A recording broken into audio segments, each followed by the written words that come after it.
All right, so bat tip is something that something that some hitters really need and other hitters don't need at all. And one of the things that happens with bat tip, or the lack of bat tip, is some hitters will have a tendency to want to really stab out at wherever the baseball is and get very, very handsy.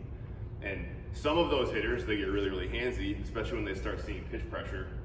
Getting them to do more of like a this type of movement when the ball comes in, or more of like a this movement kind of towards the other batter's box, can really help sequence them up properly and not feel like they want to like really rush as the pitch is coming in, and they allow their body to kind of stretch and deliver the blow in the way that makes more sense.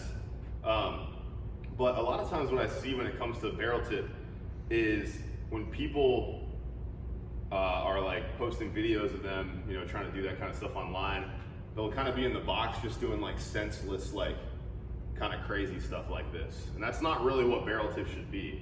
Barrel tip should be a very targeted thing that kind of sets you up to sequence your swing properly. It's not just like, you know, like a Gary Sheffield impression where you're kind of like doing this the whole time. Now, if that makes you feel good and you can get that going in the beginning and then kind of like slow your barrel up and get it to the exact same spot every time before you do your last final tip, then that's fine.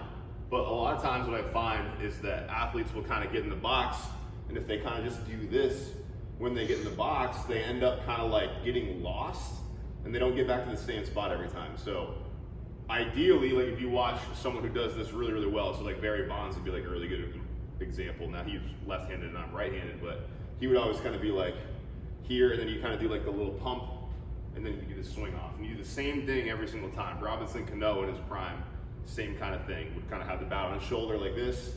He'd do like a little boom, and then he'd get his swing off every time.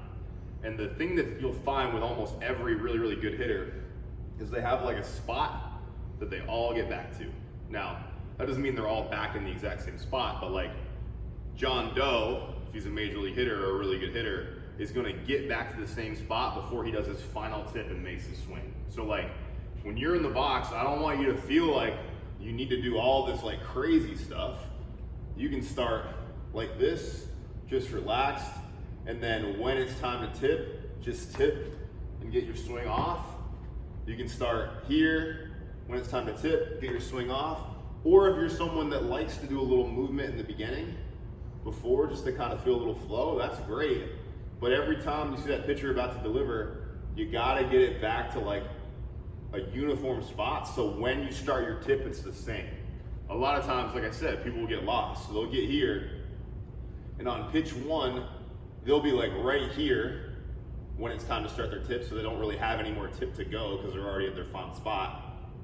And on pitch two, they'll maybe be like here, and then they'll start their hip tip from there. So the swings end up very, very different, and it becomes really difficult to kind of piece things together. So, moral of the story is, you don't need to tip, but if you feel like every time you see pitch pressure, tipping your barrel can definitely help you if that's something that you struggle with. But tipping isn't just going crazy with your barrel, it's targeted.